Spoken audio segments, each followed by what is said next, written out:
Hello students. सो आज के इस लेक्चर के अंदर हम बात करने वाले हैं आपके पास सेंट्रल कोनिकॉइड के टॉपिक के ऊपर। तो सबसे पहले तो हम है वो आपका जो सेकेंडरी जो सांक्वज है जो सेंट्रल कोनिकॉइड है उसकी जनरल इक्वेशन क्या होती है वो यहाँ पे मैंने लिख दी है, वो आप यहाँ पे देख सकते हो। आपकी जनरल इक्वेशन है सेंट्रल कोनिकॉइड की, वो कुछ इस टाइप की आपके पास होती है। जो मेन रूप से हमारे पास काम में आने वाली इक्वेशन है जो आपकी सेंट्रल कोनिकॉइड की, वो है आपकी ये जो स्टैंडर्ड इक्वेशन है। वो मेनली हमारे पास यही इक्वेशन है वो काम में आती है सेंट्रल कोनिकॉइड के लिए। ओके, अब इसी के साथ है मैंने यहाँ पे कुछ फॉर्म्स भी लिख रखी है कोनिकॉइड को लेके। जो फर्स्ट वाला जो फॉर्म है वो आपके पास है इलिप्सॉइड का। यहाँ पे आप देख सकते हो इलिप्सॉइड की जो इक्वेशन होती है वो कुछ इस टाइप की होती है जो दीर्घवृत्तज है।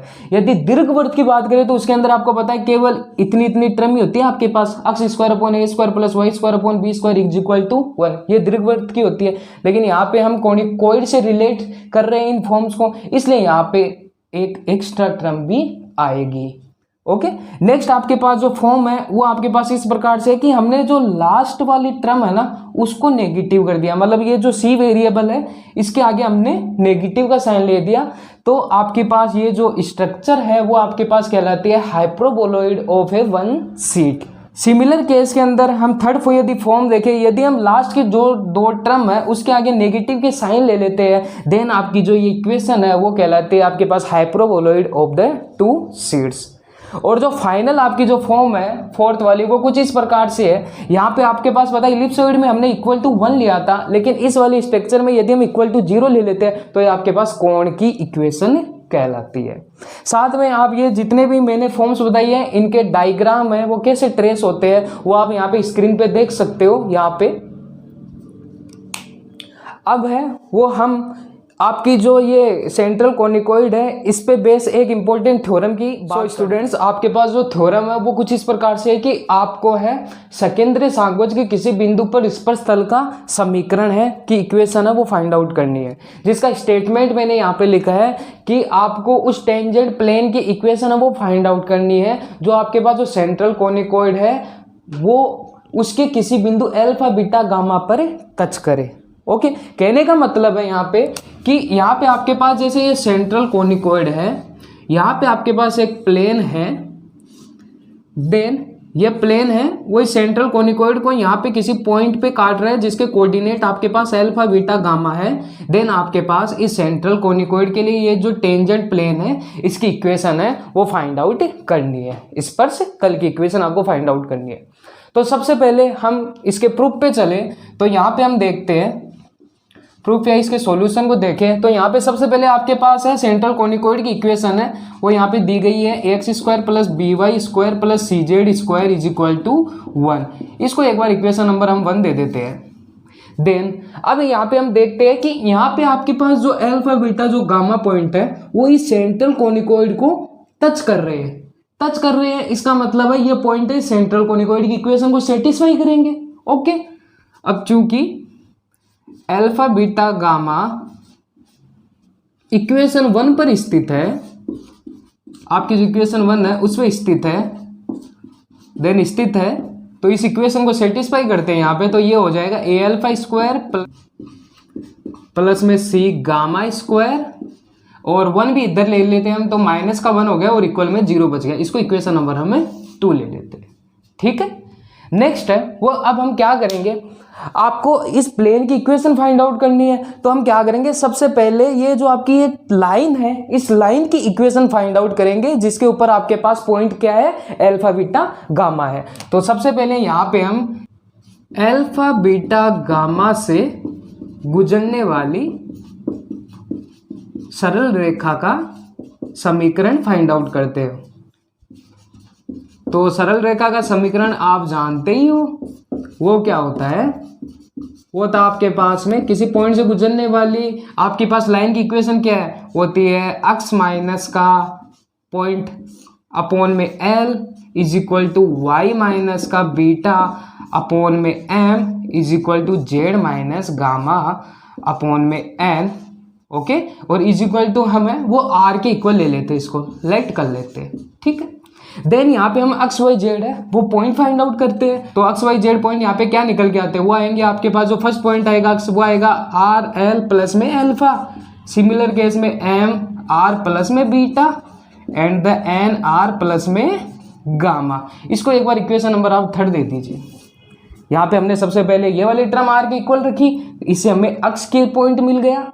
सिमिलरली ये वाली केस हमने आर के इक्वल रखा तो हमें वाई का पॉइंट मिल गया, और सिमिलर केस में हमने थर्ड वाला पॉइंट है वो निकाल लिया। अब यदि ये पॉइंट है वो आपके पास इस जो इक्वेशन 1 जो सेंट्रल कोनिकॉइड है इस पे स्थित हो जाए, मतलब कि ये अल्फा बीटा गामा तो इस पे स्थित है ही है, यदि ये पॉइंट भी है वो इस कोनिकॉइड पे स्थित हो जाए, मान लेते हैं कि इफ दीज पॉइंट, यहाँ पे मैं पॉइंट की जगह दीज पॉइंट लिख रहा हूं, आप पॉइंट भी लिख सकते हो, if these point lie on equation 1 पे यदि लाई कर जाए, स्थित हो जाए, देन आपके पास ये जो पॉइंट है वो इक्वेशन 1 को क्या करेंगे, सेटिस्फाई करेंगे। इसका मतलब एक्स वाई जेड की जगह हम ये वैल्यू पुट करते हैं, वैल्यू पुट करेंगे, देन हमारे पास जो इक्वेशन बनेगी वो बनेगी हमारे पास a इंटू में आर एल प्लस एल्फा का होल स्क्वायर प्लस में b m r plus beta का होल स्क्वायर एंड प्लस में c एन आर प्लस में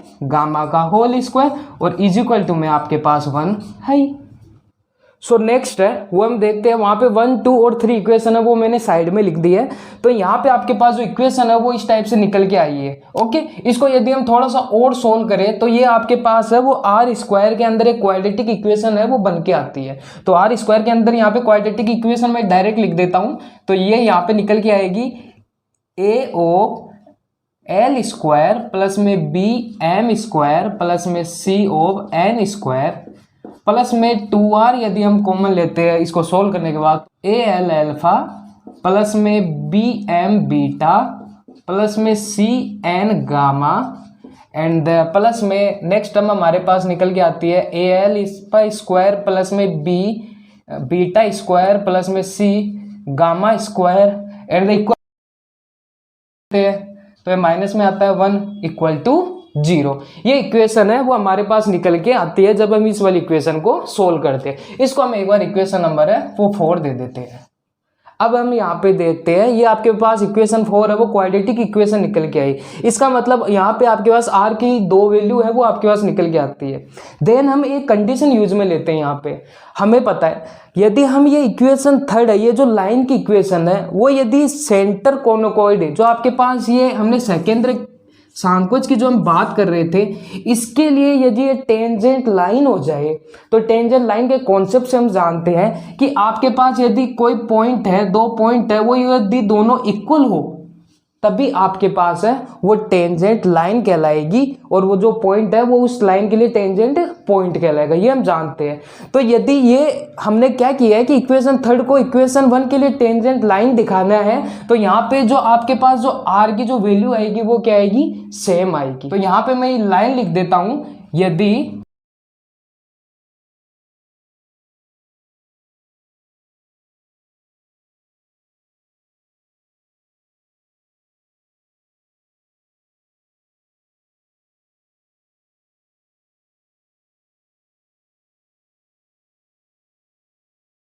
तो अब है वो हम यहाँ पे एक और कॉन्सेप्ट है वो यूज में लेंगे। हम जो आर स्क्वायर के पास वाला गुणांक है इसको हम ए के इक्वल ले लेते हैं, और जो ये आपके पास आर के पास वाला गुणांक है विद द इंक्लूडिंग 2 इसको हम बी के इक्वल ले लेते हैं, और ये जो कॉन्स्टेंट वाली टर्म बच गई इसको हम सी के इक्वल ले लेते हैं। अब यहाँ पे हम 2 पॉइंट निकालेंगे। सबसे पहली चीज तो हम निकालेंगे आपके पास जो रूट्स है उनका प्रोडक्ट।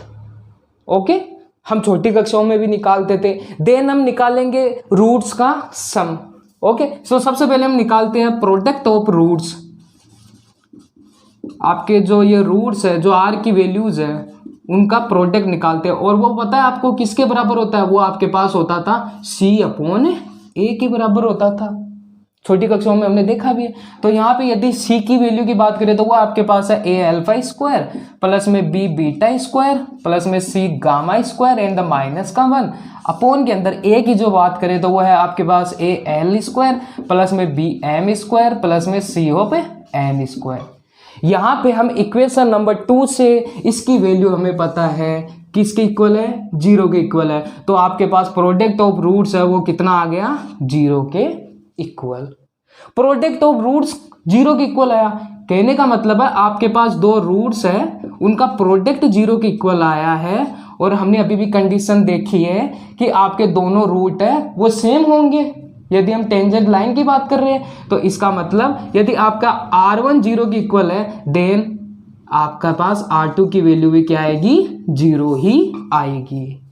ओके, तो दोनों रूट आपके पास सेम है, इसलिए दोनों रूट की वैल्यू क्या आ गई, 0 आ गई। नेक्स्ट हम यहाँ पे फाइंड आउट करते हैं सम ऑफ रूट्स। तो सम ऑफ रूट्स है, यहाँ पे आप देख रहे हो सम ऑफ रूट्स वो भी क्या होगा, 0 ही होगा, क्योंकि यहाँ पे दोनों रूट्स क्या है, 0 है, तो इसका मतलब 0 + 0 है वो 0 के इक्वल होगा। और सम ऑफ रूट्स वो किसके बराबर होता है, वो होता है आपके पास माइनस का b/a के इक्वल। ओके, तो यहाँ पे b की वैल्यू यहाँ पे क्या है, वो आपके पास है माइनस का sign 2 of al of alpha plus का bm ऑफ बीटा प्लस में cn ऑफ गामा अपॉन के अंदर में आपके पास है al स्क्वायर प्लस में bm स्क्वायर प्लस में cn स्क्वायर इक्वल में 0। ओके, देन हम यहाँ पे ये वाली टर्म यदि 0 की तरफ भेज दे तो हमारे पास जो सम ऑफ रूट्स यहाँ पे जो वैल्यू है वो निकल के आएगी आपके पास al एल्फा प्लस में bm बीटा प्लस में cn गामा इक्वल टू 0। ये इक्वेशन आपके पास यहाँ पे निकल के आई है। ठीक है, अब हम क्या करेंगे, यहाँ पे हमें जो इक्वेशन मिली है इसमें Lmn की वैल्यू यहाँ से इक्वेशन 3 से निकाल के इसमें पुट करके हम डायरेक्ट सेंट्रल कोनोकॉइड के लिए टेंजेंट प्लेन की इक्वेशन है वो फाइंड आउट कर लेंगे। तो अब आगे हम देखते हैं। सो यहाँ से यदि हम Lmn की वैल्यू है वो इक्वेशन 3 से इसके अंदर पुट करें तो वो हमारे पास आएगी a इंटू में l की वैल्यू हमारे पास निकल के आ रही है x minus alpha upon r, और इंटू में एल्फा है ही है। सिमिलर केस में प्लस में b plus b of n की वैल्यू यहाँ से आ रही है आपके पास y माइनस का बीटा अपॉन r इंटू में बीटा एंड प्लस में c इंटू n की वैल्यू आपके पास आ रही है z minus gamma upon r into में गामा इक्वल टू 0। यहाँ से आल लघुत्तम लेके आप 0 की तरफ यदि इसे भेज दोगे तो आपके पास वो इक्वेशन निकल के आएगी, वो आएगी a alpha x minus alpha plus में b beta y minus beta plus में c gamma z minus gamma equal to 0। इसको थोड़ा सा और सिंप्लीफाई कर ले हम तो यहाँ से ये निकल के आ रहा है a अल्फा x प्लस में b बीटा y प्लस में c gamma of z and यदि माइनस का साइन में कॉमन लूँ तो ये आया आपके पास में a अल्फा स्क्वायर प्लस में b बीटा स्क्वायर प्लस में c गामा स्क्वायर और इक्वल टू 0। अब आपको पता है a alpha square plus b beta square plus c gamma square की वैल्यू क्या है, यहाँ पे यदि -1 उधर भेज दूँ तो प्लस का 1 हो गया। तो यहाँ पे यदि मैं वैल्यू पुट करूँ तो ये आपके पास आया a अल्फा x प्लस में b बीटा y प्लस में c gamma z a -1 equal to 0। और नेक्स्ट कंडीशन में आप क्या कर सकते हो, या -1 भी आप उस तरफ भेज दोगे तो आपके पास जो इक्वेशन निकल के आएगी वो आएगी c gamma z equal to 1। यही है आपकी इक्वेशन है, वो है आपके पास स्पर्श तल की equation for the central conicoid. Okay, ये आपके पास इक्वेशन निकल के आ गई, टेंजेंट प्लेन की इक्वेशन सेंट्रल कोनोकॉइड के लिए।